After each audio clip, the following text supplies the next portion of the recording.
Tabi na kay tiko nga buwan na kalon si minani ko. Balik ko tisu na iwalin lang kakenga. No mo itabi na bang bauta. No na itabi na kalon na taka mana. Whatever problem, financial problem, or maybe sickness of any kind, because miracle do happen. Praise the Lord. Greetings in the mighty name of our Lord Jesus Christ. This Tuesday, the 15th of December, as we come to the end of the year 2020. We warmly welcome you into this program, another episode, this beautiful morning. And we greet you in the mighty name of our Lord Jesus Christ, in the name of the Father, the Son, and the Holy Spirit. We welcome you to this program again called The Miracles Do Happen. We are so blessed indeed this morning that we are able to wake up to another new day with God's love being renewed to all of us. And first of all, we would like to thank God for all He has done in our lives. And if you're listening and tuning in this morning through this program, we should all collectively thank this mighty God for all He has done to our lives and our families. And especially to these challenging times that we are facing today, than whatever we have faced throughout the year. So this beautiful morning, we would like to extend our warm welcome to all of you, especially, first of all, to Big Winakabakalevu,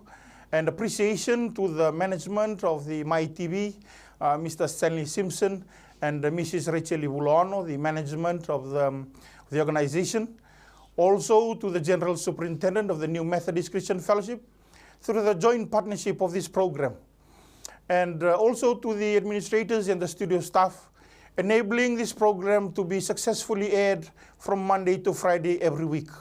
And yes, again this morning,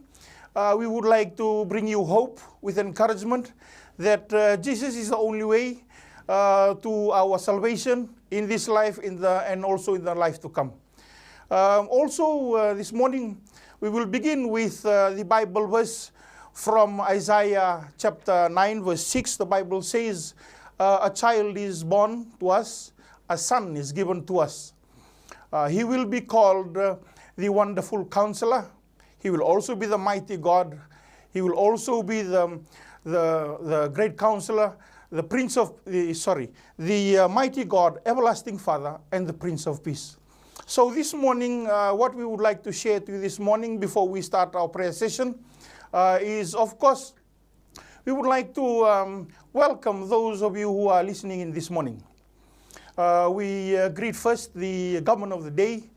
to the president of the government of Fiji. We welcome you in the mighty name of our Lord Jesus Christ. Thank you for your beautiful family. We also thank you for your great contribution into the government of the day, government of Fiji. And thank you for acknowledging the efforts of the Fijian people. Thank you for the great and visionary leadership.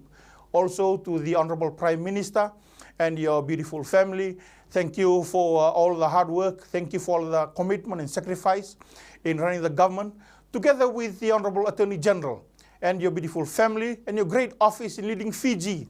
steering our nation to a prosperous Fiji. Not forgetting the cabinet ministers and your families. Thank you so much for the great work that you continue to do every day. And thank you for the hard work and the commitment. Thank you for the national developments and achieving all the deliverable outputs so far. We would like to take this moment to thank you and thank you once again. We also warmly welcome those of you who are live streaming through Facebook, from wherever you're listening from, or through MaiTV, at the comfort of your living room, or from your offices, from your cell phones. Those of you who are tuning from overseas, we take this moment to thank you. And thank you for always supporting us, liking us and sharing this program, so that whoever believes in Jesus Christ shall be saved and also share the eternal life here and also in the life after. This beautiful morning, I would like to, joining me this morning is the two senior pastors from the Suva. Praise the Lord. Taltalngase Peni Cawani, I was leading the Suva zone, and also Associate Senior Pastor Iliesa Naituku for Associate Senior Pastor for the Suva zone. Praise the Lord. Taltalngase, una krikimuni munina vekinta bakimanda kena hono uviti na sana tinika ba na matang sini kuwa. Bear ni una guys lebe talaga se mena vekinta bagi kena bear ni lutu ena matang sini kuwa. Pinaka wa mula tu ni be kete na sar tu mai matanga ni kua asana tin ka ban nda bonua donan rau disu ka lima na vetikina wakinan donon dolun don rau disu ka tulu na be korokor ke debit waro tu be na gravita matanga ni kua o sabi kinda bagi tu ai adu sivi ada tale ni ngone turang Yesus Kristo en matanga ni kua wa sivi ke mina lawe loma lawe dake na ita siri loma ni bono sarme dake siru kina mosi nandonga kina bosa ke baka en dona bonua muni na nana makina en matanga ni kua en MaiTV matanga ni kua na studio ngo tumbe kana leanga tumbe kana tao tu sa wanu nitiko na iwali ni leanga Yesus Kristo en mataka talibena ndai sa mitaka ni guni na varoti mai ka veki da baita ni bandua en ayado sivi hela talei ni ngone turamo Yesus Kristo en mataka ni kua na vale tal gas Peni dawani tal gas ni tu ni bikin da bagi manta ke ber lili lo tu ke sar ba Kristo na varong tu mai batik len lo tu ba Kristo varong tu mai na mataka ni sini kua. Praise the Lord. Autorong nango mo bikin da bagi ka bakambula tigani be kemuni ke sara na vesong lotu tigine nguni tigine ango ba Kristo na nonda punola manungo go viti na mataka tali ni singani kua. Au kinda baka na muni mbula na veli utaki kemuni na ngase levu kemuni na prestendi kemuni na italtalangase kemuni na italtala nebe wase nebe tambana baka yalo nonda ve songo baka lotu ba Kristo e viti kerotu man mataka na sini kua. Katali ka marutaki ninda ndono magati kumaina katini kalima singa na mo nyambaki nda sa ndono magati ko na matanga ni kuwa sakito baga vekinda bagi tigani kabaka mbula talitungani da tali ni ngoni turango Yesus Kristo atuna baga nui ndono mataka bina kabikanda ni baga rometa na rangoda tiko na tomana tigani nda bi masulaki na mataka tali ni sinendai satuna ni to baga nui ni na kalunga tatiko na bengarabi na mo nyambaki ngo baga wasibi na nana magiti tigani ndono mbagi baga satu matanda rono ndolu Rosa ngabul kandua. Praise the Lord. Bina vale butal talgasi na materi sini kua. Kita bikin tapake telani bina vale una nuni sama chiko mai. Kemuni dona nama kimai na mataka bina ni sini kua na be ibu vale kemuni chiko kina. Kita sabaka rautu na timi na mataka bina ni sini kua. Lingo mana nomuni ngiri watakena na nomuni nomuni ulu tangani masu ndo baka mai na ngono bina kango na watokai chiko na miracles do happen. Yes, miracles do happen only when God approves. And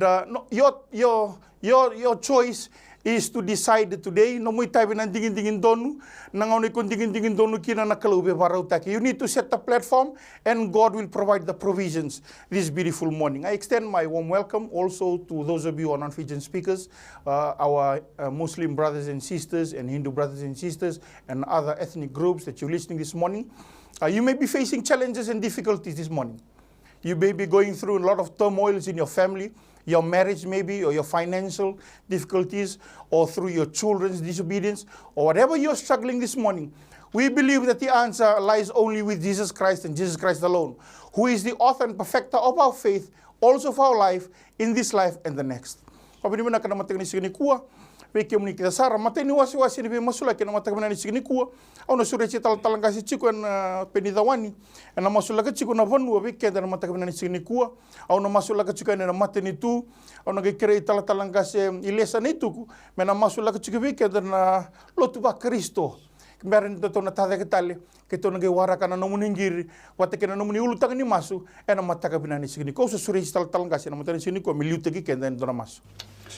Coba na ni mami kalau ya lundina ki mami tada ke baga ni bina tal walim ke ke muni ndo tal na singabo ndo tal mataka bon singani kuwa sakali bina rekite ke muni na kalau ni bita matamat ke denga na kalau ke biti na kalau ke pura so na walim na mataka ni kuwa ni raw turanga chisu ni batara ndo na bata ni bingra bingo na ni buri tiku turani bi masulaki rambola kina sombere tao so ra salega tiku ni sini kuwa so randa butu walimbula kito bambota turanga ke muni turanga na badora na numi kau ni siende merba kila ni ndo na kalau ke biti mbula chiko na sieni kuwa mbata numri wase kabi kito ni okemuni kuni sala ko mai merra na mbula iyo merra wale bisara masula kebe kemni turanga na nungkalo na buno ngo biti kimai mi bakela turanga ni tu turanga lebu na ka turanga toso tiko mai wosibi turanga na nungkalo ne asana tini kabani mai mi banua donan rau diosa kalima na biti kina wa usibi donon rau diosa kalima na be korokoro biti kero tuma tolo na rau na kana be ya to enan ausa masula kebe kemni turanga na nungkalo na be bonwa ke na be city na be town na be korokoro na be settlement settlement au sa tambor ki ke muni turanga na nungkelo ne sing ne dai na nomuri bosa turanga e pante tikito ne sing ni ko turanga na nungkelo e ron takali ko malangi takali na tanga burubura e na nomuri bosa na tunde nga kata mundu au masula ki ke muni turanga na veng grab ke de sa tu turanga chisu e na veya sana tirika ba na sana turanga chisu lau na sana kandabu asana loma viti turanga na nungkelo za kaun rowe bua ke maduata o tambor ki ke muni velu take sa tu turanga na ve korkoro asano turanga ra sano mba asano nadonga ke na bosa serua ke na mosi turanga na nongkelo asano teilevu asana turanga neita siri ke rewa bo singule da bikina na buno paga turanga rotuma au sama sula ke ke muni turanga na nongkelo masula na bula lilu ne busa na bula turanga be matangali ura turanga koro ira keda na leuni koro turanga me umbi raki tu na nomuni ra kau ko turanga sisu na ra tawda ka tirma na kobela tena ve kor ke viti ke tuma turanga na ve city na ve tauni na nongkelo na ve settlement na vakila turanga leuni koro viti turanga ni dona kalau turanga baram tukino viti turanga na ngoni ko sei kemuni choba na nongkelo binaka bale turanga na nongkelo kemuni turanga ko ni batara turanga sisu na beka ke altu viti na ngona ni ko dona tangi turanga la tu mengo turanga na tisi turanga ya sa turanga sama masula ki kemuni turanga o kemuni ko ni sa fakaba na beka ke na turanga na nongkelo ke ka saro ni masu chosu me tuba dona matani singa au bamboto turanga ke me masu tukani viti na sini ko kemuni na daiba taka na tangi la mengo turanga ne pangolo ita ne dona mona ne ngala kino viti turanga na mataka tale bina nentai turanga bina bale turanga ni ko ni zakaba tigo na beka ke na kana neumi dua tolu turanga enumni wango ngama enumni matamuni mai turanga na dovula da ke na tangila ba yentai turanga to bambota ni ramas tuga ni sona tamata alo ndoni viti turanga na nklo karawa ni na tabe taki na tangila mungo me na ngole tani ndora bono bwatitiki ena kauko mananga ni da muni chisu tamago masula na bula ni lune busa na venga rabile turanga turani koro turani be matangal de velu taki turanga e zaka tuna be koro turanga na ngo sam masula kibe kemni turanga me chukena na muri kaukoa o sibi turanga mera ya mol molume me kaunya na muri bosa me zurma kenna be koro mbate katu na muri bosa ke kawala nga er saba mal molume to ki ranno tamate saba to kanya zangu la ko tani manen bolo bala da pa sagara na matangu ka masu we yawo anu ngero ngoda melo malangu na masu bokole le no de bula da kau na ngai bambula na nonda bonua turanga o bonongo biti sa yanga turanga me paka mal molume to kira me la ko na muri bosa turanga meroni bolkina be koro be yabusa na be matangali wosi na be gravi sa da tungo ni me bonua tamago sa masulaka na be toka itua na be udi wai turanga na be ka kele turanga sa salu turanga wai tui we udi wai o sibi turanga na be delana turanga na be buda todo ko turanga na nonkulo na be ka tula maningele kemuni turanga ko ni lewa kele tungo na nonkulo me kimam na pa antoni kimam kibe kemuni turanga me pa mal munum tingina lu kimam me raw ni ngai tarta dolos dolmai na be ka kele tungo ni me bonua bina ka bele turanga na be gravi sa da tungo ni me bonua kimam pa boto turanga na nonkulo senga talinto na wali ke viti turanga sisu na singendai na wali ke viti turanga na tamata turanga me fara ke muni matua turanga kana muni bosa baka raidi sisu matua o kona tekivuna ena soma talanga na ni mami bambota ngone mataini wasi ni masu kimsanu itaka na nukelo kalondo ro masu niko nina prador na bika kidango turanga me bonongo viti ena kauko mana ni da muni sisu Shabana tamane lo kima me kim babri buna kana matakani sigindi ndai kimi wakila kim babri buna kataka ni kakedena kima mi reida ni sigini ko na mbuli ni linga muni na bale bu Yesu Kristo na bu namuni rani belalati kima mi mbula kina na bale buna kauko ni azamuni kima mi seregi kina na matakani ndai na bale buna namuni kawelatai raw ni mai voli kina ni mami mbula ibala sa na bale bu kalau ni alo tambo na matakabina ni sigini ko to babri buna kataka thank you for your spirit Lord that is ascended upon us this beautiful morning na bale bu turanga ni kunina ya pala kima ni zaka na matakani sigini ko ne be na buno kede kima vana numa kina na be masula kina matakani ndai na yado kina na nomuni vosa masu turanga kina be mbula ya ndundua bina vale bu na matakani ndai kima na numa be kimuni na matini tugo viti bina vale bu turanga na mbuli ni presidente ni turanga na presidente na mata bu vale bina vale bu na mbula bina vale bu na kaukaua bina vale bu na ingu na izengu turanga bina vale bu na mbula binaka bina vale bu turanga na talenti na yuku turanga ni varo tekno na mbula na baka tulua mata uturanga liuta kina na matini tugo viti na vale bu turanga na elomuni na lo tambu ni na aba vala tiko na bula ni veli utaki ni tevel ni vingaravi turanga baka presidente na bunongo go viti turanga melo mani na kai viti baka tau bata mikime mi maroi turanga chisu liutaki baka vinaka na bonu turanga mera ni roko bila veti ngakina na vale bu na matu wala turanga na prime minister na mataka ndai na vale bu turanga na bulu ni zaka ni vingaravi turanga na vale bu turanga na bulu ni veli utaki na vale bu turanga na bulu ni bibaka ko taki turanga bosa baka ndonu turanga chisu Chisu kena tangu tu Viliame nei bandi da kede ni vuni da turanga Chisu merani mbula obiti na vale turanga na buku na elo motua na kila ka turanga na vale na nguna kau na mbula bina ka turanga Chisu ngarabi bina ka chukene nei tavi vaka presidente vaka prime minister na mataka ni sigindai keto sigini nguli da non rambula ke sa na minister turanga Chisu na vale non rambula na vale na kila kana talendi na vale na kroi turanga Chisu ya kabina ka dundunga kimuni mikim reba kimuni turanga merani ngarabi bina kina wir no muni tomata mbuli dere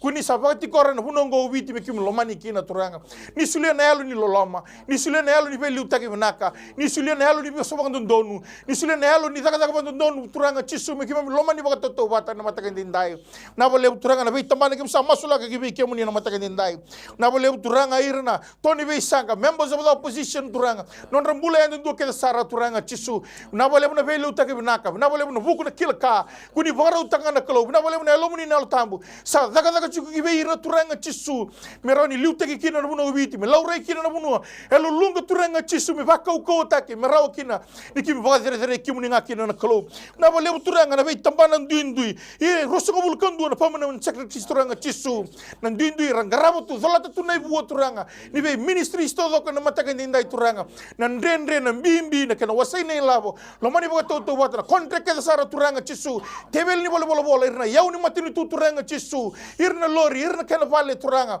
kakke de malter people kim sa masula kim na vei office ke sara turanga kana liutaki turanga ni sulena vuku bina vale turanga na kilka bina vale no lomba binaka bina vale no wasai boka ndonu turanga ni nomuni vosa turanga ni lomuni na tamu ni na vei liutaki na vei tambana ndui ke sara turanga kim masula ke kim ni wambimbi na essential services na mataka ndai lomuni matini tu rangarabo tu singa kana mbongi turanga ra singa ni zengu turanga na kana maroro na buno viti we rangarabo tango makana ni mami bono mati volu wai mati volu buno turanga Chisu na kana yau ke sara lava le no vuku na almuto na kilka turanga Chisu kuni suleki no non rambula tambani ni mati valu na tambani ni obisa turanga Chisu na tambani ni mogumuka tambani ni vuli turanga Chisu na tambani ni teitei na vei tambana ke sara kim sandula kana ve kim ni na mataka ni sigindai kim seng ngule na private sectors turanga irna ve business ke sara irma ibukea taraida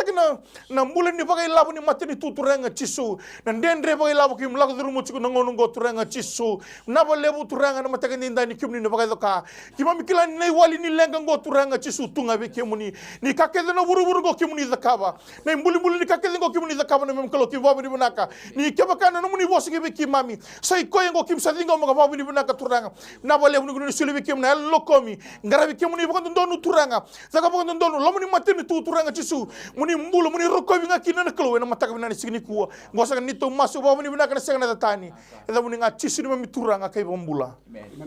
mami matan tu kemi nanu manani mami songolo tu vakaristo eviti ke bura na nongu kalo sa masu lagi be kemuni tamangu na mataka tale ni sindendai bina wale na nongu kalo na tambana lebu na mataka ni sini kuwa masu lagi be kemuni na nongu turanga na eklesia katolika usa masu lagi na lotu ni kabitu mataka ni sini kuwa na nongu kalo masu lagi na songolo tu veita dini bagalo baga pentiko na mataka tale ni sini kuwa turanga bina wale tamangu oirongo na lube muni na nongu kalo oirongo na be tigniango engomni na Kristo na singa binani kwa tamangu au sam masulaka na nungu kalo tamangu na non rambula na besinga na kena toso na songolotu ena mataka tale ni singa ndai na nungu kalo o nidi ngubira tamangu me tumbu dake me kakuni mati o me rapako kotaki ena nomuni kaukau na kalo ena mataka tale ni singa ndai wivo no ndui era tigo kina tamangu e taya butaki kina na be singa songolotu ba Kristo o ira tu mena lomo ni banua o ira tigo na be anu asini be korle lebu masulaki be kemuni na nungu kalo o ni be de ngubi na nungu kalo ni be ba kau kotaki tamangu songolotu ba Kristo merabilo mani min dobata na nungu kalo ena singa binani kuwa seningula da banrobula na belu taki au sa masulaka na nungu kalo non rabula na gaselebu na presidenti turanga na singa binani kuwa o ira belu taki na be songolotu ba Kristo masulaka be kemuni tamangu o kerena yang mbula binaka ni bengrabi o merapako kotaki tamangu sana toso na mbagini mbula sana malumu talanga mai tamangu ne paro ni bengrabi o merede ngubi botale no muni thengu ba kalo merapako kotaki na matandra baga yalo me raitu ngabe kemuni paka kotaki na paka sama na ibagaroni yalo na nungu kalo bago sibi na ibagaroni bengrabi merabelo mani na be liutaki tamangu oira na be kalo ni be songolotu va Kristo e viti kerutu man mataka tale ni sirendai masulakan rambula na tal ngase bina bole bulan ni bengrabi na nungu kalo o na vei tambana ndui song lo tu va Kristo Eklesia Katolika tamangu na turanga bete na nungu kalau oira na linga kede ni pengravi linga ni daga na nungu kalau masula ki ve kemuni na mataka talen sinda ndai na vole buturanga mera taura non rai tu va rubi kalau mera kilani kadibi o kemuni kuni kadibi ra kemuni kuni dingi takira tamangu e singini dingi takira na tamata e singini dingi takira bura o kemuni kuni dingi takira mbalete no muni bosa kemuni kabi mami do sa sengani dingi takiau rai do sa dingi takiamundo mundo lago kabu ame tigo talanga na bua mundo hena mataka talen sinda ndai turanga masula kana bulan sin raw na itabi na gravi o na bula baga yalo tamangu pinaka baga lebu na puku baga yalo mera lako baga lebu na nomuni bosa na bula ni lolo na masu na nungu klo o na rongoda na nomuni bosa singa binani ko turanga bula ni baga songo di bata kau talaibi na putesa kau talaibi tamangu na ndreke bura ena baga tawo toti ni ngaunongo ni sana daga talanga baga kau kina nema mimbula hena mataka ni sini ko turanga baga ndrati tiko na mata baga yalo mataka ni sini ko hirna tala ngasi na nungu klo hena singa binani ko linga ni benga rabi turanga ena be tambani song lo tu Kristo ena be sai biti na nungu klo na sigi binani kuwa pina wale buki masulakan halo ni mama kutu kima masulakan halo tamatan dauda kadaka o na halo dina nungu klo ena mataka tale ni sigi dai pina wale usar tamangu masulagi be kimi non robula na leo ni baba ko solo turanga ena sigi binani ko turanga punga na ngauna kimami wele punga na ngauna kimi lago tunga ena kimi lago tunga na ena mulanga ni bimurmuri tamangu o sigi ni bakanti na takina bula bayalo au sa masulaga be kimi tamangu wabiti na mbula ndonga ina nomuni bosa wabiti na mbula ndonga be kemuni en mataka talen sinindai e singini na mbula wabiti na daka e singini na mbula be matabu wale tamangu hena ilabu na nongu kalo turanga songolo tu ba Kristo meki mabikila ni mbula tiwo go choba o kwengo na liulu ni lotu tamangu kimami na mbula be kemuni keva kai senga na daka tamangu kemuni kabe kimami senga ni mbula na tamata man rein ndonga e mbula talanga na bosa kenanga sa lutu mai na musi choba bidang wale mo mataka talen sinindai turanga au masulaga non mbula ni baba ko solo to biti kay bi rutuma na nungu kalo sibirani kuwa malate lebu no na kimami toso tunga bagale lebu na nungu kalo kemi sengni pakandi na takana nema mi mbula bagandu dua me kimami klai kemuni na taukin lotu maka kuni kimami klana lotu na nungu kalo me kemi klai koya kwana kena taukei o Jesu Kristo ni mataka talen sindendai muni mai mbula be kimami muni lako bataki kimami na be singa turanga meka kuni badraki meka kuni baga singa tambolanga meka kuni bakana ka kimami nanuma baga songo lotu meba kana ka kuni na numa na kalo ena singa binani kuwa bi na wale usar turanga no muni kau amena duruma na nema mimbula baba koslo tu ba Kristo kima mitiko na mune mbaki tamangu bunga na ngauna tamangu enda usiro na mbaki sa siro talanga mbula balo tamangu bi na wale ni durumira elo muni na lo tambu na singa binani ko turanga mera tamata dua tani be baga ungweti na nungu kalo baga pele bala takina beka e pondoka tuna nema mimbula ka kima mina numa ni sa batu ngango na be mbaki tamangu mbaki ngona nungu kalo men dua tani baga lai kima mikrea no muni be buke kalo mina lo tambu mbalate senga ne kimami na rawata na nemi kau ko batamata kimami kere turanga no muni kau ko na kalo baga malmul mutaki na vesu ke burura na kami da ke burura tamangu o na vesu ni veite makina nongu turanga me baga randra lu kataki na matene lo kimami na nongu kalo au masula ka be kimuni tamangu bi na ba lebu na no muni kau kawa bi na ba lebu na song lo tu ba Kristo me rebelo mano irna lebana o irna liu na nongu kalo kemi raida sa tebu me takoso tigo na no muni be barutaki kalo na lo tambu sa tebu tiuna dua bata ena ibete di bengravi tamangu kimami baga naka ni na ndondo sombu mai na nongu kalo o mi kimami belo mani tau dogo na lewana mlai trai kimami na baba kosto tamangu ena sikimina me kaula na mindset makawa me kaula na yalo makawa na yalo mai mbulu na yalo mai yeli o mi ndo live na baka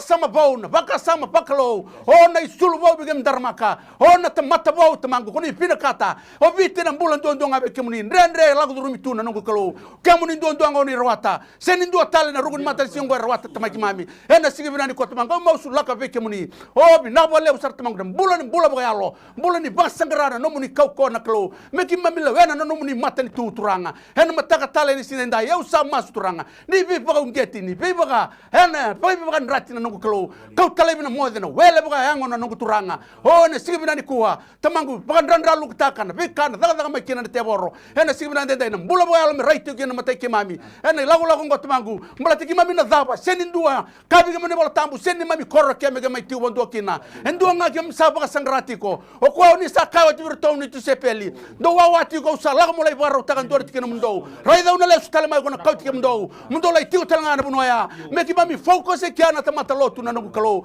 ka kuri ki mami focus na be ka tiu e burabura ki mami raida tiu ya na ngu kalo ne be nga una kede ke sengi tau dokan bule ke ia turanga me kemi ngarau na tamangu me kaku ni kemi dalata na puno ni salai warau taka turanga hena singa bala na singa pinaka ni kuwa na mbula buka yalo na nungu kalau na sibi na ndai pinaka bala lebu na mbula bala ni batumbura na nungu kalau oh ni pe baka ungeti na mbula ni wilika na nungu ni puasa me ki mami baka ungeti na nungu kalau na sibi na kuwa me tala rage lai tamangu na yalo ngo lebi bura turanga na sibi na ndai pinaka bala lebu na nungu ni kau api na bala lebu na nungu ni nganga tamangu kemu ni kabe ke mami turanga do lago ni bura do funo utaka na itukutu binaka oira sabu mbauta mer papi tai sutaki nambula na nungu kalau turanga bi nabo lebu yasanga na kau ni pino kata bigi mami meki mami lakwani kau talai bi tamangu o na besu ni budesa o na besu ni tunga bandua na besu ni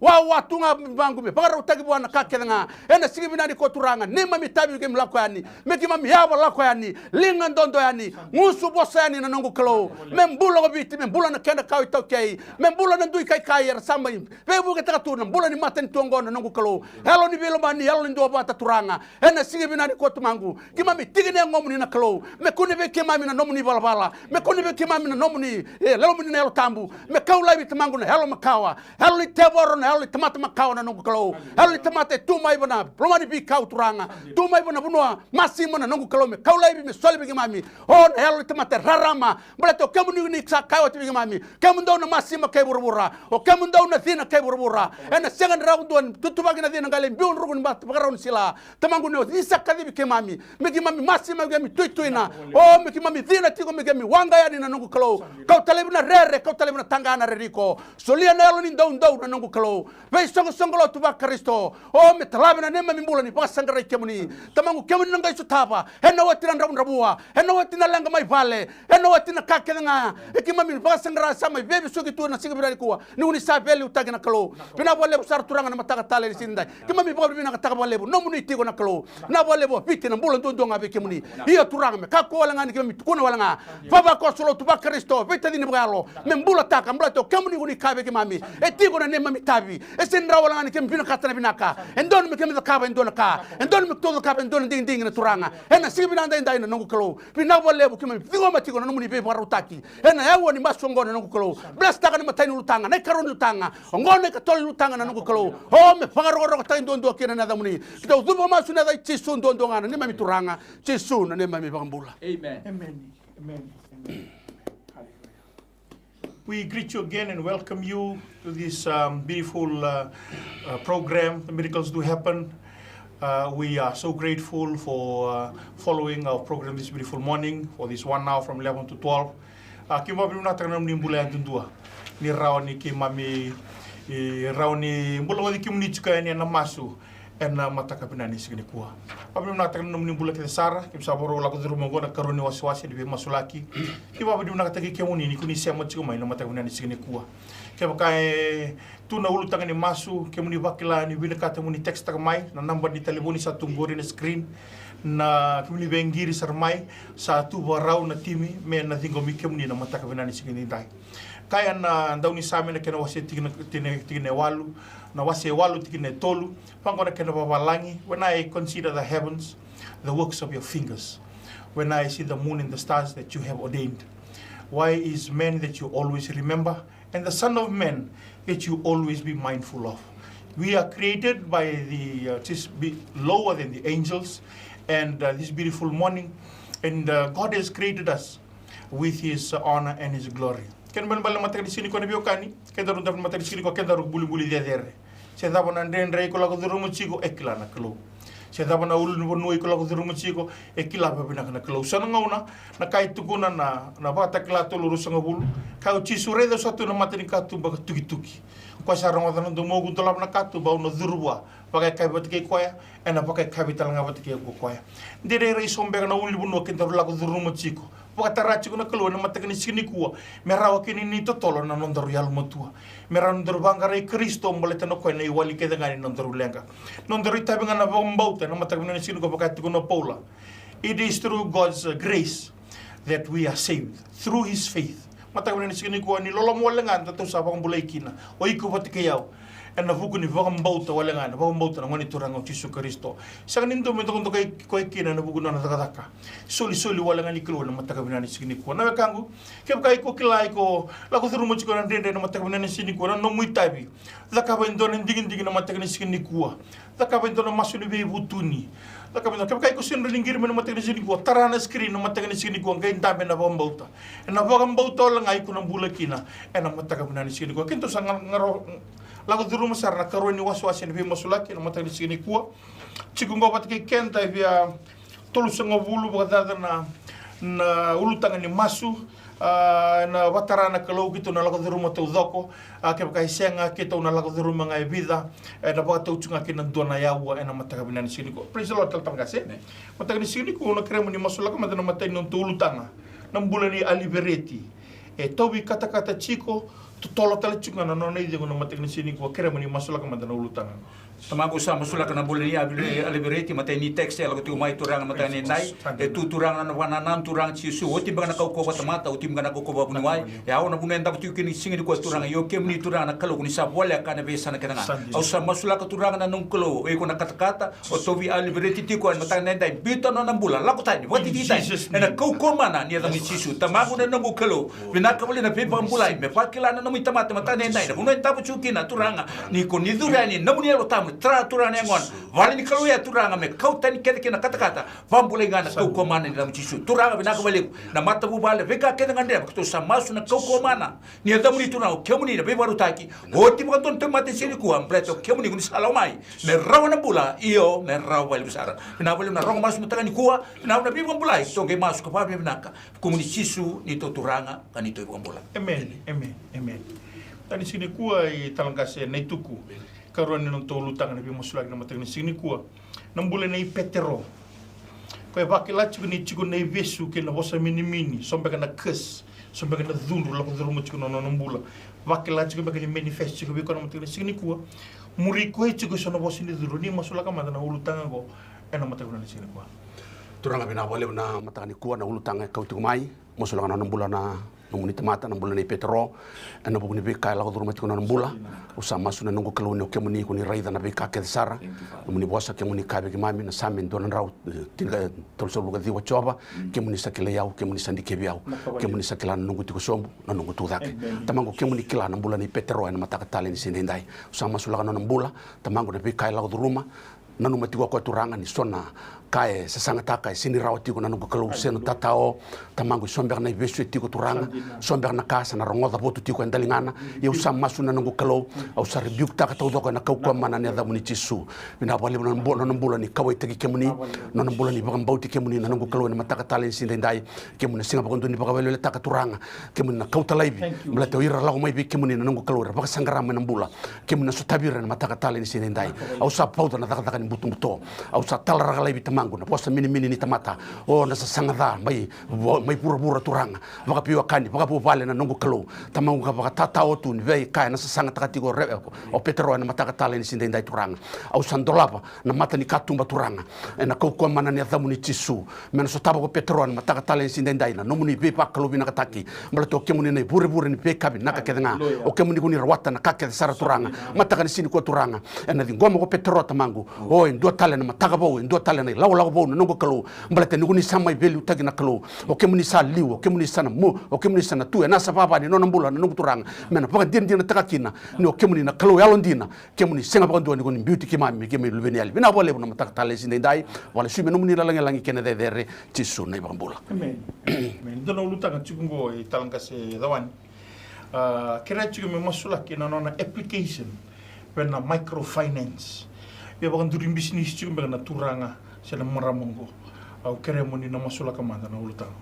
tamango sa masula ka kibe kemuni turanga na nung kelo to na kere la utimingo turanga na nung kelo poli kere turanga sa ti kumbeka yerto na microfinance matangani kuwa na bor kibe kemuni turanga na nung kelo be ka ni bosa turanga na nung kelo chonchiniwa no kemuni na katumba ko na durukina na durmai se duriani ena kune kakan au sa masula kibe kemuni na katumbe ta songo turanga dina mbang santa butu kia turanga na poli kere yo sa mas kibe kemuni turanga na peika kede turanga ndreva na nomuni tamata ninga intolava wa vakadora me vakila ki na mutamata se turanga semarama sini dai no ke uni kunisa takabot kunisa takabot kunila kamna favor maybe ke muni so bang bota turanga na ada buat turanga na numita mata na singna dai na kar tukun tamata sa singrao ke muni turanga kunila takaba turanga buat sini men dai kina turanga na nungu kalau na numuni bosa ike basa semana bang bota dendre me kemuni berkat ko to robi ke muni bang bota sambula yuni sando be so mi ber kilanga era pasanga ke muni minaka wele na rongo masu minaka na biso tabi na buku nganga ngo masu ka pa minaka buku mchisu ito turanga kanito wambula. Amen, amen, amen, amen. Dono ulutanga chikungo beke nda tau na matakani signi kua. Wambau to lako sarchiku mai walimbula. Indo e tawi mate chiko tawi leukemia chiko, dhuru chiko na paying ward, na buku ni tawi mate. Kira menentu tau na masula kamanda. Tani signi kua ke bakan tawi waronga chiku mai na mai walimbula.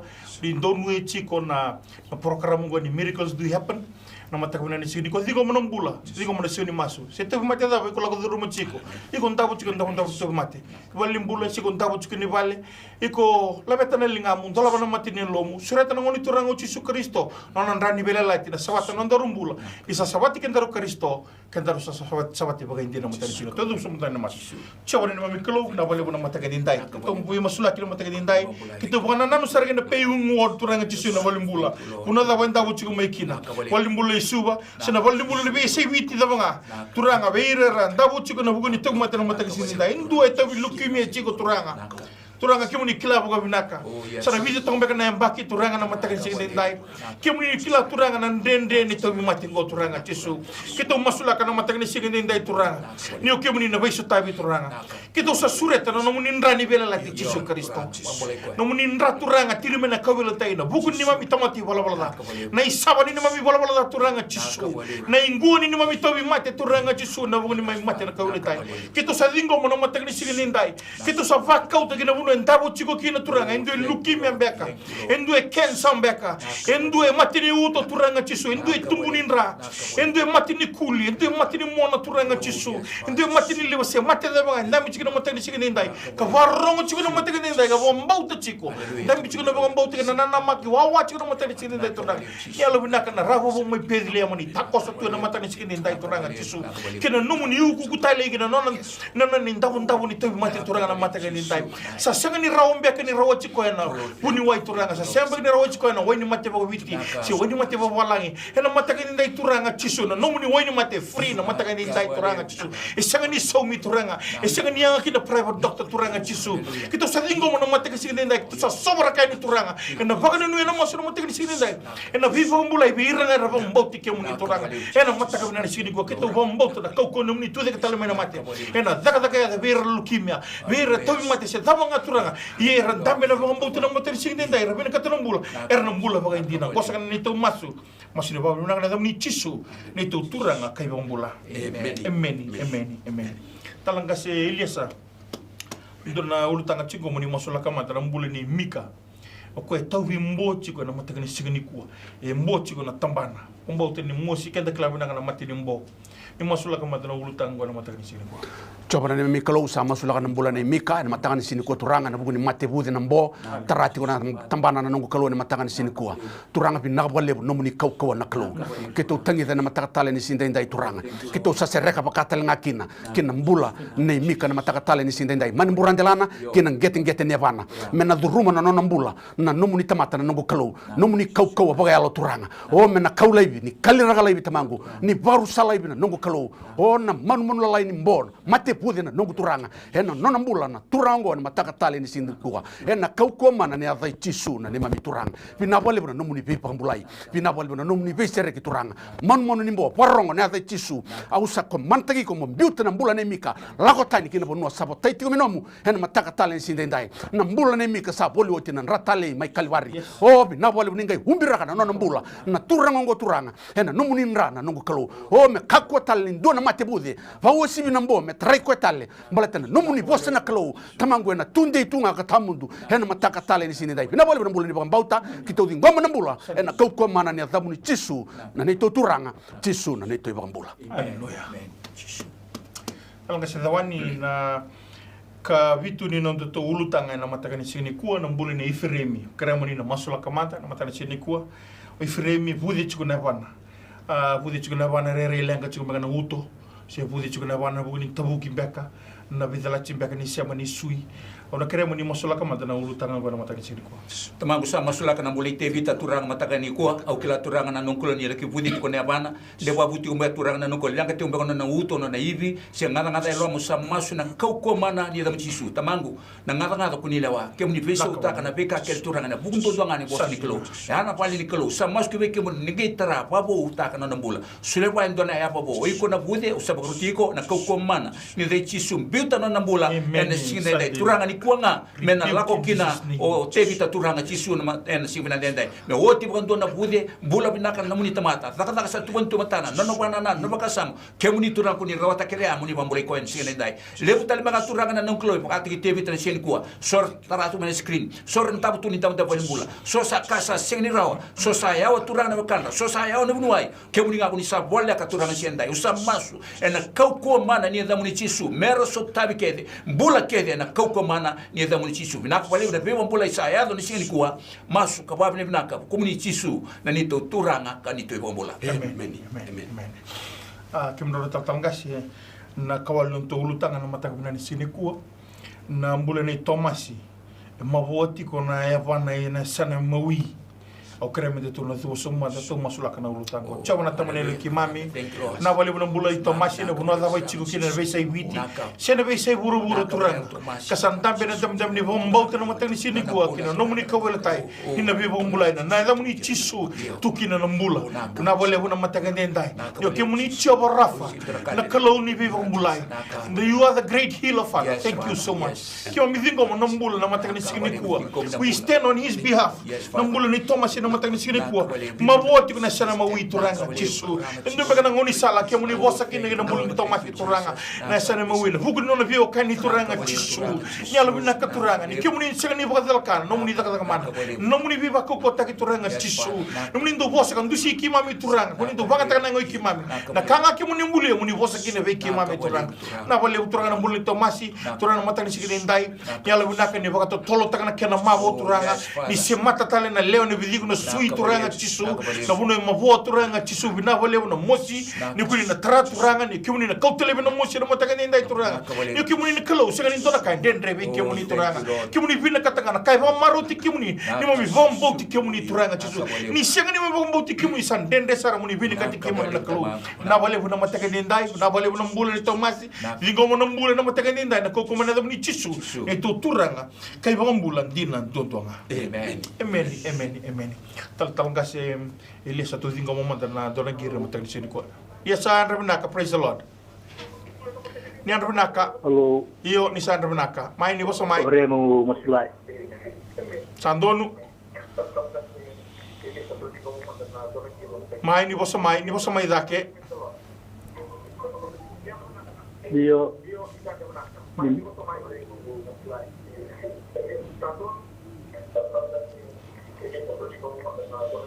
kita sawara kana no muni boso mai iyo Pongo tobi ni rubutio sandonu do talaka ngoni bina katwe masulaki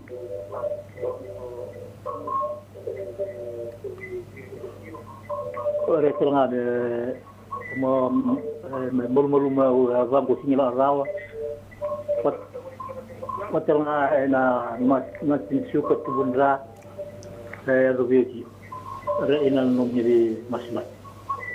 na wale ngase ni dingo mo na so ni masu ni tambiti na bomba na mata na sini kuwa talaga sini tu ni masu la ka mata na ulutanga ninga turang sama sulah kana bulan no muni mata ena mo ni talgo ni kan dua turang ina wal buna be kai la ko durma ti mai talo da ti mana la lo muni tale buni no tolo turang ke muni reidi ko ke muni kle ko mata ka tale ni sinden dai turang sama sulah kana bulan mana buran dalan ni get ni van o na tumbu ni rana no kalo sali taratu no bulan to do ko sali mol mol mukina na van tamagu sa singa ni graba kin mo bina kana ni tabi mata ka sini ko turanga ke muni na kalo alondina ke muni tamangu o na kalunda ro masu ke muni na kalunda be kawaitaki o ke muni na kalunda be bangulai na da muni o choba hila you are the healer this morning o bina bole usar turanga o ki to sakadibu na mbula na mataka tala ni sinidai bina bole turangu na biba sereki na biba mbulai na nungu turanga kina no mbula na muni tamata na nungu kalu na mbula ni pa mbau tandina na mataka tala ni sinidai turanga bina bole o ki to sing ni class sabu daba na ken balabu ena mataka ni siniko turanga dongan ka ki tu kla ni klo ki to mbau to choba na kalu lemunga o Jesu Kristo na neto turanga o kongo era wata na ka ken sara mataka tala ni sinidai turanga mana burande la na ken ken ne bana na muni tamata na nungu kalu mena bakla ni ni mbula na kalu kemuni guni na kalira kala ibi na peso ya semani bakataba na ken balabu ken bimbi ela ko durumati ko na ya wongo bina bole na bisreki bina bole na biba mbulai na nungu kalu o na manu laini tumbudinra na bi kakke sara turangu ete bawda ti ko non mbula na mataka ni sinidai bina bole usara tamangu mbuli ba mbauti kemuni tamangu kemuni kaya na rawa na bambauta ba singa na bambauta endendre bi kimam ken bina ka ongasi mena bambauta ni ko turanga tamangu kebaka na bambauta tamangu kemuni sa ko toti na muni bosa bina bole na biba mbulai bina bole na bisreki ba ko tagina non mbula sawa ba ko tagina bana ken duruna na nungu kalu o meroni ngrapa tal ko bina kana non itabi kaulai bi bakan tuat mangu na man lain mati ni suka na nungu turanga ken tumudin ra hen mataka tal ni sindendai bina bole na muni rong masu bina bole na mbula na singa bina ni kuwa buga masu na muni Jesu na ibambula amen amen haleluya tal kasi dawani na mataka bina ni siniku na kadio ni non to ulutanga mbula ni Maria kwe mabuatiko na sanga ni mawi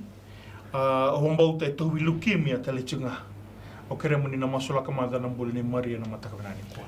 tamagu sama sulaka na boli ni Maria turanga na nungu kalu na buku turanga ni Yavan sangana turanga Jesu kama bot kombeka na nungu kalu bakina dikumia turanga sama sulaki vike muni mata ndai turanga ke muni kunika na muni bose na luken doto supevitu na kasan rende vike muni tamata ro ke vike muni sama kuna nungu sama itabu tu turanga na nungu na buni maboa sei vila ko kitu ko bina ka usama turanga ngai tarana maboya o iko na mabosa pagarutiko na kau ko mana ni de Jesu biuta mapo mai ko totol ni sin ndai meru tuda ko Maria takabata no daka me bakana ka ni buliko ke na singa na dai na liko mi turanga sama sula kibe kemi turanga na mate turanga rende tu ni takali na mbula turanga ya na bali kelo kemi turanga ni bulia no muni talanga na vinga ngata kere tu loma na mate talanga turanga ko ni lewa turanga na pika kere se voti ko turanga au sa komanta kana ko komana ni dai Jesu ni ko me bakela kino ko sa voti pakando na mate turanga me ngai nduri tiko ni ko ni voti na masongo me bakela ko do na livo bune tarano na mbula loma turanga oti kina pakando turanga na mate bebe suki mapo mai na yaba turanga me pata kile kina turanga ni ndona kalau imbole chiko na nui ne Maria turanga tani na sei kemuni vina wale na rong masu vina wale vipa mbulai tongi masu ka papi vina ka kumi Jesu ni to turanga ni to mbula amen na wale utangas non to lutanga taraba na matang ni sinikua na mbula ni ana tu masulaka na mbula ni ana bagara utiko no zure na tambane ni visa mai tabu asara ana ke warong chino matang sini ko digo mana soni bombauta na masu na matang sini kuwa no muita bina warau tang na kondisi no bona klo be kemuni kete sara be kemuni warong chuma na matang sini kuwa bomburi chuma na program buna kongo to be na application kemuni sambitu uchitu don na bali ni bola kemuni bini kata na daka so bini kata na huli na bakibo se na promotion da kemuni bini kata na matang sini kuwa appraisal be ka supply tikitu na promotion na bakibo dingo mana soni masu ke bagai gundonu ya ulutanga na matang sini kuwa me non dapat na so ni masu na mata na sini ko da todo so na masu chawa na me kalo na wale uturanga ni kimuni na kalo ya londina kabina ka todo ko kimuni do to kona na mata ka dai kabina ka zaka na hugu na da muni chisu muni la beti kina na kalo kimuni do to kona na mata ka sini turanga ni ala binaka kito sakere no ni veito ko na mata ka sini ko na mbula ni ana ba o si no na ba warau na application na zuru na tamban ni visa mai tawu turanga chisu kimuni kila na budu ni binaka kino na mata bu vale turanga na kenda tu na menra tu turanga chisu na rao mai na loma ni zaka ni ana turanga chisu na keke na nona tombula turanga kemuni kila talanga na kana tu sangata na zaka ni nona tu binaka turanga chisu na matakan dindai ni ala binaka turanga ni tangu tu belebi na bosa mini na bosa dulu turanga na matakan dindai kita sadingo mo no muni vi maroi no muni nrani vela la ti turanga ni na umbie na matu wale yana umbie na no application iwanga ga ve redingo mo turanga me reri binaka me favor ta turanga me karani ndona ubisa ndina kangarabi kemuni bagai lo bagai ndina turanga nang bulan yana na matagni sigin dai turanga kemuni kila na right motive na matagni dai na bale turanga ni nang bulan yana na matagni dai kemuni na zaka muni barita ka ni ko mbula ni kemuni ndina kemuni mbula kemuni kalon do rongo masu na matagni dai to masu na muni chisu ni to turanga na ka kai mbula amen talanga se Naituku na kachin kandoni nondo to ultanga na matagni sigin kuwa na mbula ni mere mai nakasi enda ubuki mosi tiku na uluna pambau tele bunang migraine beka na kenata na pawalangi na matagni chiko ni masula kamanda pambau tele bunan rakin duindui to lako mai baguna si sona stress beka sona kala ko drum ni vale ni masula kamanda na ulutanga na mbula ni mere mai nakasi na matagni sigin dai Sobra ni memi kalau na kau na kalau alondina masula kana mbula ni mere na nongo kalau eno na tigo mena kasi na matanga sini kuwa tamangu na mosi ni ulu etrati na mbula na yawa ena singa binani ko turanga au sa masula ka bike moni na wale na nongo kalau kemuni kuni kila na ipakatanga ninge dini mosi ni ulu tigo kina na muni banda ni singa binani ko turanga na wale na nongo kalau tamangu na wale na mbula ni kawai teki kemuni na mbula ni pakambauti kemuni ena mataka ni sinda indai na nongo kalau kemuni kai bege mami matai ni pita mabitu ndo mbiuta wana no ndo lomo do kenga baleta kongo sanda no mi kemundo pina bole no mataka ni sinde ndai turanga kemuni kaital ngabi gi mamina madi utin ndu rosa ulwalu ndo la mo bia ko kemundo bwa ndo ngasaoda dolata ni dol dol mbimbi re do na bade mu kemundo pina bole usar turanga na mataka ni sini kuwa tamangu dai dola na mosi ni hulu na ngo kalo o kemuni ngako ni kla ena mataka tali sinde ndai e dolata politiko na numuni banda na sigibina ni kuwa pina bole tumangu kitu sakadhibo na dhamunina yadha ni mbula na yadha ni pesereki turanga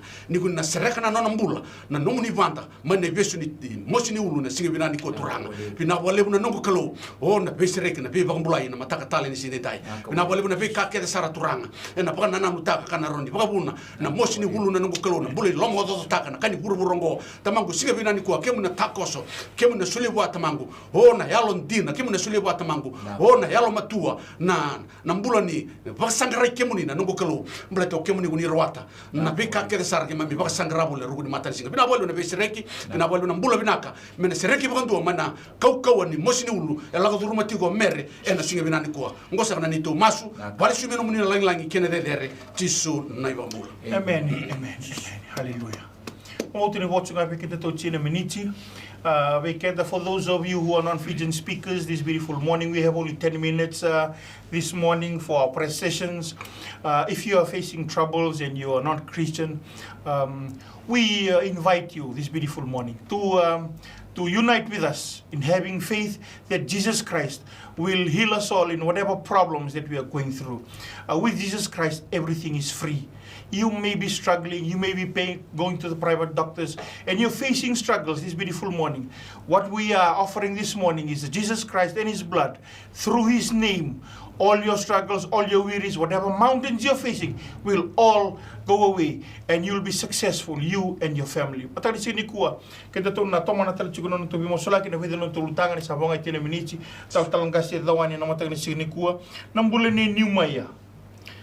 Ndau talendendre kado ngui le tali chunga. Ni ala bina kani masula kamanda na ulutang ngwana matani. Tamago sa masula kana buli ni maya turanga ci su matakan dai na bola turanga ni talai dende. Bola bantu ni ko sibina kata turanga me barrongo turanga kilbe tamana ketina. O sa masula kibe kemi turanga na nongkolo. Na buku turanga na bola turanga. Fakata te boro kina bola. Alo koko na beka kana ngo.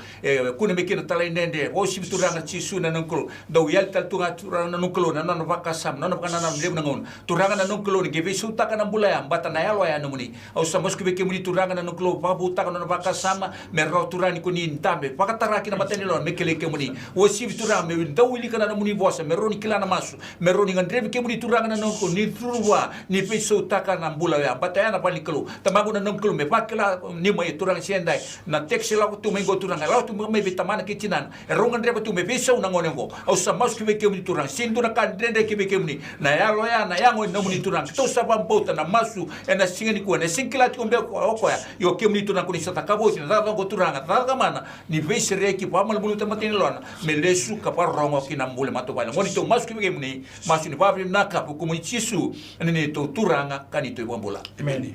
haleluya tangase Naituku na ndotal non to lutang na materi sini kuwa do no mbulo Iliesa na idana Bisuki boli na musi nindaku, vambau te musi mbeka nindaku na maboa mbeka, se tabuki mbeka na Canada na weekenda. Kare muni masulaka manda na bole Iliesa na matani sini kwa. Coba na kalau kau na kalau yalandina sama sulaka na bulan na Iliesa na matanga sini kuwa na ibesu ni musi nindaku na nango kalau tolata politika so tava tingo na bulan na matanga sini dai sini tau do tingo na bulan sing ni tau do talanga na bulan ni bengarabi na nango kalau balate ni lenga tingo na tikne ango yaki mami boko binaka ni sai kemuni na kalau ko ni bulia na yango ngo na sikibina ni ko na veiti kina e loma i tumba loma mai rai thaki rana nango kalau ko ni kilavo matela lai ko ni tuba la ka matau na nango kalau ni ato tiko sona be renre ngo na nango kalau ni mai bebe suki na tabi mati ni mai bebe suki na maboa au sa masula ka be kemuni na bulongo na mataka talen sini ndai na mosi ni ndaku na nango kalau na maboa makao mbeka se sadu ruma tiko na batana nango kalau pina bole bro matanga sini kuwa au sa kerena no muni linga muni mena dondo na nango turanga mai na burandelana kina getting ne bana o ni kautatani ni kaliraga lai bitamangu na ibesu ni mosi ni ndaku na nango kalau mani boga thaba na kena balabu sena kena dinde hena mataka talen ni sini ndai turanga pina bole na mbula ni boga mbauta na nango kalau turanga o kemuni kuni kaya no ira da puta na da muni her na mbula ena kauko mana ni da muni chisu pina bole usar turanga kemuni sa da kaboti kemuni raw talanga ni da kabo na sigina ni ko turanga au sa pauta na thagana au sa pauta na mate mosi ni ndaku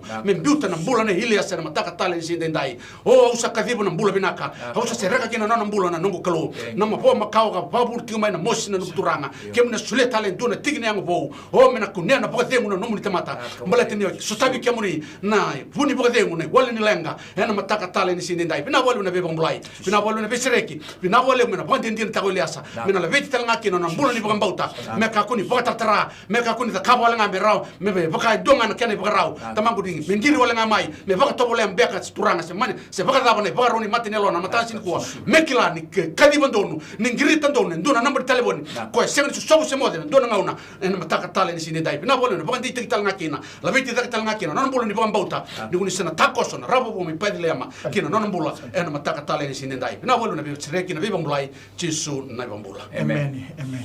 talanga se lawan na karua ni otu non tolu tanga na matani sini kuwa ni masula kamanda na mbule ni dona marama ko tawi matini suka isara ni masula katalanga na matini suka de barongo chiko mai no matini suka no matini sini kuwa masula kamanda na ulutanga tamagu bina ko wale turanga do kemni na buni wani bibu wani na kalau jibi kalau na kalau yalo dina tamagu na no kalau do na maram bek sen to na turanga chisu na no text ko mai ko na buku ni mateni suka sintu ko na mena dan au sa mas ko be kemni na kau ko mana ni da mu chisu oi ko na manu ni mateni suka biuta pangalal tani mai na pale ni kalau na singen dendai o turanga me bakila na no ni maram ngo turanga dina bek turanga chisu sa singro mai bel bula yo oktober bo turanga kasan dende be ir tamata ver na bunuai e raw ke be kemni turanga e na mat singali dendai tamagu bina ko wale turanga ira kede turanga sombe kar sasantu mai balibula ena mataka binani kwa mate ni suka mate da banga se thaba na mate bebe suki au samas ku bekem ni so roboto mai taratu begala screen au samas ku bekem ni mataka ni ko turanga ni ngai rai da turanga mate ni lona me bakasa na kena nei sauna da bambota merra bambula keda ena koko mana ni da muni chisu na mate da baturana ni ngai tarana man moni mate kedo ya rusa kede pangala tani mai no nonda bula ena singa binani kwa merra bakila ni woti na program ni ve masule kengo o ko sasar mena be seviti be sevra se ve bula da be se viti kerutuma merra na pambula kede ena mate da be to virtiko ena matande ngoni to masku be kemoni ni gomi na bula binaka ko muni chisu na ni to turanga kanito e bombol amen Haleluya. Pabili muna kana mataka muna ni sini kuwa ni sama ita voci kono nonda ya uwa ni masu ina mataka ni sini tai pabili muna kata kemu ni bolebu kemu ni wa muri chiko mana program ngwa ni sini kuwa mana sini kanto na koloko sama ita bongo na ya uwa ni masu pina bolebu na nomuni sule mai na nomuni ulutanga ni masu we kemu ni ngiri mai satu talanga na taliboni sa bicho kene screen muni ndau ngiri mai kina satu bakarau tu na timi ena loma ni office ngo merawa ni digo mi kemu ni kena nomuni ulutanga ni masu pina bolebu se na besa ibiti ke sara kuni parong mai kina se na besa burbura. Thank you so much for those of you who've been tuning in, listening this beautiful morning and following us through this 1 hour. Thank you for your support. Thank you for sharing this program. Thank you that we hope and pray. I will believe in the faith that Jesus Christ will heal you. Na wale na matakatindai, pabili na wale kina management ni MaiTV, pabili na wale na turang ng kasilebu, na mbula ni baka nui kada baka binibunaka, ni solitu na ngaw na nito mbula mi kita may bagay tabi, na matakabina ni siniko. Pabili na we came to the administrators, na wale wiki mundo na technical staff na matani sigini ndai mito uchi na matani sigini ko ni banganu ni nana makimene sigini mataka na ngono watongo muni kalau ngata chiko muni nganga na matani nani ndo bina ka itiko nga bwana kalau siminani kwa bale ko tisu na iwalin lang kedenga no mu itabi na bambauta no na itabi na kalau na daga mana whatever problem, financial problem or maybe sickness of any kind, because miracle do happen.